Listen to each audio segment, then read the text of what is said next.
I want to start with an object, not a document, not a theory, not a claim somebody made in a comment section. An object. It's sitting on my desk right now. A single link of iron, the size of my forearm, almost 4 kilos of cold, rust-pitted metal with a weld seam still visible along one edge. Somebody handed it to me years ago. Said they'd pulled it out of a paddock in central Queensland, half buried in dirt that used to be forest. I didn't believe them at first. Then they told me exactly what it was, and I couldn't stop thinking about it. It's a link from an anchor chain. The kind dragged between 2 bulldozers, running side by side, tearing through scrub that had stood for thousands of years before either of those machines existed. One link from one chain that helped erase a forest roughly the size of a small country. Once I understood what this object actually did, and more importantly, who paid for it, I couldn't put it down. I kept pulling the thread, and the deeper I went, the further the story moved away from anything I'd been taught to expect. I want to be upfront about something before I go any further, because this isn't the kind of story I usually tell. There's no missing document here, no conspiracy theory, no convenient gap in the record that needs to be filled in with a guess. Everything I'm about to walk you through is sitting in government archives right now. Hansard transcripts, ministerial letters, official land settlement reports, freely accessible, unclassified, largely untouched since the day they were filed away. The mystery here isn't that the evidence is missing. The mystery is that it was never hidden at all, and almost nobody has gone looking. Let's start with the image most of us already carry. If you've ever driven through inland Australia and watched those flat, treeless paddocks run out to the horizon, mile after mile of grass where there should be trees, you've probably assumed that's just what the land looked like. Or maybe you pictured something gentler, a settler family with an axe. One tree at a time, slowly, patiently, turning bush into a farm across a generation or two. That's the story, whether you grew up in Queensland or have never set foot there. Scrub gets cleared because that's what pioneers do. It feels natural, almost inevitable. Empty land, waiting, people willing to use it. That image isn't wrong exactly. It's just missing almost everything that actually happened. Here's the official version, the one written into government reports and press releases at the time. Between 1963 and 1976, the Queensland government set out to convert what it called unproductive scrub into productive farmland. The economic case was laid out plainly in the state's own land settlement reports. Primary produce made up 82% of Queensland's exports, and the explicit goal of clearing the Brigalow was to convert that land, in the government's own words, into one that produced income for the state. Balance of payments, beef and grain, strengthening a national export economy on the back of scrub that, in official language, was doing nothing for anyone. In April 1966, Australian Prime Minister Harold Holt put out a press release celebrating the scheme's progress. Turning scrub into pasture, he said, and doing it successfully even through drought. It's the language you'd expect. Perseverance, productivity, the land finally being put to good use. Clear the scrub, grow the cattle, grow the grain, help the farmers, help the country. A clean story, almost wholesome. Hard-working pioneers turning wilderness into a working landscape, one property at a time. And if you only read the press releases, that's exactly the story you'd walk away with. Rugged self-reliance. A nation pulling itself up through agriculture. Families staking a claim on empty scrub and turning it into something through sheer effort. It's the same story told about farming frontiers everywhere, more or less the same story told about the American West or the wheat belts of the Canadian prairies. Individual grit meeting empty land. A story that makes complete sense of the landscape without ever once asking who actually decided where the tree line would end. None of that is technically false. Every part of it shows up in the documented record. But here's the thing about a clean story. It can be entirely accurate in its details and still leave out the one fact that actually explains what happened. And what this story leaves out is who was really driving it, and at what scale. Because here's the first crack. The settlers who ended up on this land didn't choose it. In most cases, they didn't even find it. The government did both for them. Queensland ran what it called the Brigalow Scheme from 1957 through 1975 in direct partnership with the Commonwealth government in Canberra. The mechanism was almost bureaucratic in how impersonal it was. The state resumed Crown land, taken back from existing pastoral leaseholders, and then redistributed it by lottery. Land ballots, names drawn out of a barrel, blocks assigned. 75% of all the land made available under this scheme, more than 1 million hectares of it, was handed out this exact way.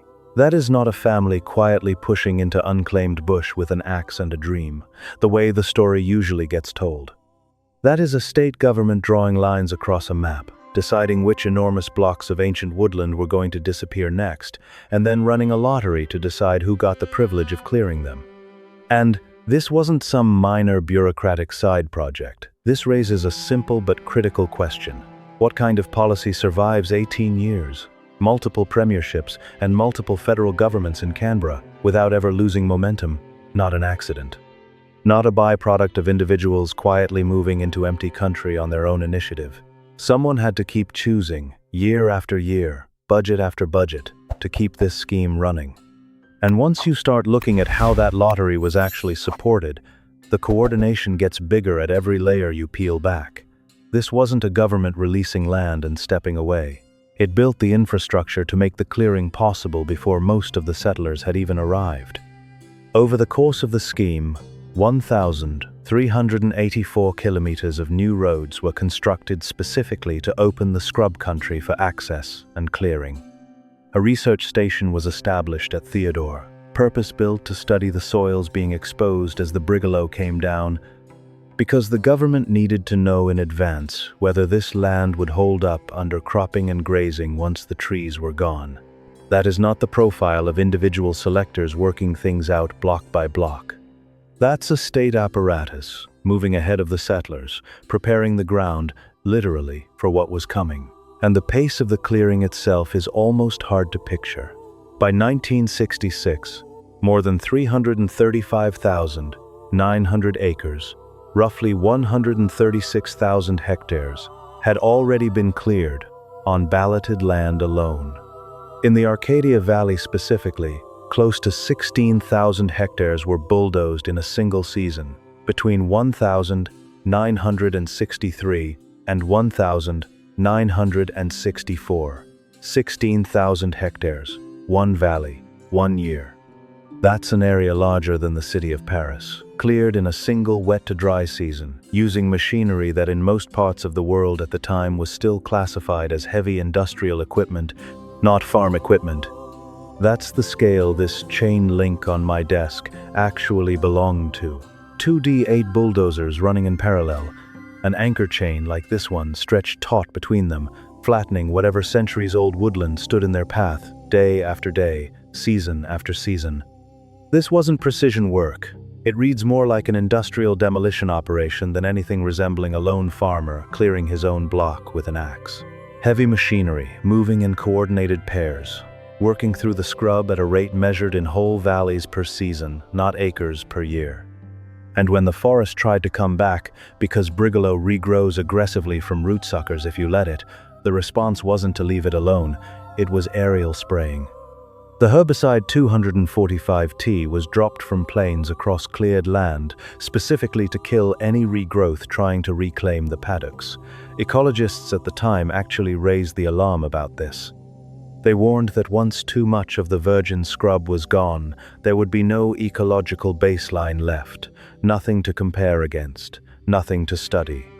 No way to even understand what had been lost, because the before picture would simply cease to exist. That warning is on the record, and the clearing kept going anyway. Which brings us to the moment where this story stops being about pioneers at all and reveals itself as something else entirely. A financial transaction between two governments, negotiated at the highest level. On the 5th of April, 1966, Prime Minister Harold Holt wrote a letter to Queensland's Premier, Frank Nicklin. In it, Holt formally agreed on behalf of the Commonwealth Government to loan Queensland up to $11.56 million, interest-bearing, not a gift, specifically earmarked to clear an additional 6 million acres in the Fitzroy Basin, not a grant to help struggling families get by, a loan, structured, calculated, allocated federal capital, deliberately directed at the physical removal of forest on a scale that dwarfs anything a simple settler with an axe story could ever account for. That letter still exists. It's a documented primary source, cited in Holt's own official releases, referencing Nicklin's figures directly, authorizing the funds by name. Historian John Harrison, reviewing the scheme years later, put the underlying motive in blunt terms. This was run, in his words, without the altruistic motive of feeding the hungry. It was an economic development project, financed like one, planned like one, executed like one, from the top down. The pioneer at the end of this chain was never really the one steering it. He was the last link, the point where a decision made in a government office in Canberra finally reached the ground, quite literally, as a bulldozer blade. But that's also exactly where the paper trail gets uncomfortable, because the weight of what Holt's letter authorized didn't land on Holt. It didn't land on Nicklin or on any government office in Brisbane or Canberra. It landed on the people who actually won those land ballots. Because winning the ballot wasn't a windfall. Oral histories collected from settlers who went through this scheme describe families taking on serious, sometimes crushing debt just to make their newly cleared, free land usable at all. They borrowed money to build fences around blocks the size of small towns. They borrowed to dig dams, because water didn't come with the land either. They paid rates on the property long before it produced a single dollar of income. The land might have been cleared for them, or made clearable, courtesy of a Commonwealth loan negotiated at the highest levels of government. But the cost of actually turning that cleared ground into a working, income-producing farm was theirs alone to carry, year after year, often for a decade or more before anything close to profit appeared. Think about what that actually meant, day to day, for a family who won one of these ballots. A letter arrives telling you your name was drawn. You move your family out to a block you've maybe never seen in person, in country you didn't choose, with soil the government's own research station is still in the process of testing. There's no house waiting, no guaranteed water source, no fence marking where your land starts and stops. All of it has to be built, and all of it has to be borrowed against, before a single head of cattle earns a cent. The scrub might already be down, courtesy of a loan signed in an office hundreds of kilometers away. But everything that turns cleared dirt into an income-producing farm is now, quite suddenly, entirely your problem. So somewhere between a Prime Minister's signature on an $11 million loan and a family in the Fitzroy Basin trying to finish digging a dam before the bank calls about the fencing loan, is where this story actually happened. Not in the press release, not in the celebratory language about drought and success, in the debt ledger of a family who thought they'd won something. I want to be careful here, because it would be easy to overstate what this evidence actually proves, and I don't want to do that. The loans, the ballots, the road building, the research station, the acreage figures, the timing of the clearing. Every one of those details is documented fact, sitting in Hansard records, in Queensland Lands Department reports, and in Holt's own correspondence. None of it is disputed by anyone, including me. What is interpretation? And I want to flag it clearly as interpretation, is the question of motive. Whether this was purely cold economic calculation, or whether the people running it genuinely believed they were helping struggling families build a future, or, quite possibly, both at once, tangled together in the same policy. Harrison's line about the scheme lacking an altruistic motive is his reading of the evidence. It's a fair one, grounded in what the funding structure actually looked like. But it's still a historian's interpretation, not a government confession sitting in a filing cabinet somewhere. What isn't interpretation, though, what isn't even slightly in dispute, is this. The Brigalow Belt was never empty land waiting for a purpose. It was country. Aboriginal people had lived across this landscape and sustainably harvested from it for thousands of years before a single ballot was ever drawn. Wattle seeds, native game, The woodland itself managed and understood in ways that predate any Queensland government department by millennia. This raises a simple but critical question that the official record never really tries to answer. If this land had already been a functioning food system, one that had supported people continuously for longer than any European institution involved in this scheme had existed, why does the paperwork describe it as unproductive? Not unused, unproductive. Those are different claims, and only one of them is true. The official record of the scheme barely acknowledges any of this. It isn't even really argued against. It's simply absent. Not a contested point, just a silence where an entire history should be. You can read through the land settlement reports, the ministerial statements, the press releases, and find detailed figures on soil chemistry, road kilometers, and export tonnage, and almost nothing on what, or who, was actually there before the bulldozers arrived. And honestly, that absence might be the single most revealing thing in this whole story, more than the loan figures, more than the acreage, more than the chain link on my desk. A government can write down every dollar it spent and every hectare it cleared with total accuracy and still leave out, almost completely, the fact that the land it was clearing had already been someone's home for longer than anyone in that office could remember. Look at the timeline again, because the timeline is what makes this hard to file away as ordinary agricultural history. 18 years of sustained, continuously funded policy. A Commonwealth loan negotiated at prime ministerial level. A purpose-built research station established ahead of settlement, not after it. A road network laid down in advance of the people who would use it. An entire ecological baseline erased fast enough that scientists working at the time warned in writing that there would soon be nothing left to compare it against. That is not the pace of individual families slowly working a landscape over a generation. That is the pace of a state deciding, in advance, exactly what a piece of country was going to become, and building the machinery to make sure it happened on schedule. That chain link isn't really mine, when I think about it. It belongs to a landscape that doesn't exist in that form anymore. 4.52 million hectares of it, gone between 1,963 and 1,976, funded by a $23 million government loan that would be worth somewhere around $350 million today. Turned into pasture and cropland at a pace no individual family could have managed alone, no matter how hard they worked. But the paper trail survived, even where the forest didn't. A 1,979 Queensland Lands Department map of the Fitzroy Basin Brigalow Development Scheme still sits in the state archives. Its 4 development areas, areas I, A, 2, and 3, marked out like a blueprint for the whole operation. The report that map belongs to, titled simply The Brigalow Scheme in Central Queensland, 1962 to 1978, is still cited by historians today, still sitting on a shelf somewhere with a call number, waiting for anyone curious enough to ask for it. The State Library of Queensland holds the photographs, dam excavations mid-dig, ballot winners standing proudly on their freshly assigned blocks. The machinery caught mid-clear, chains just like this one stretched between bulldozers. All of it is public. None of it is hidden.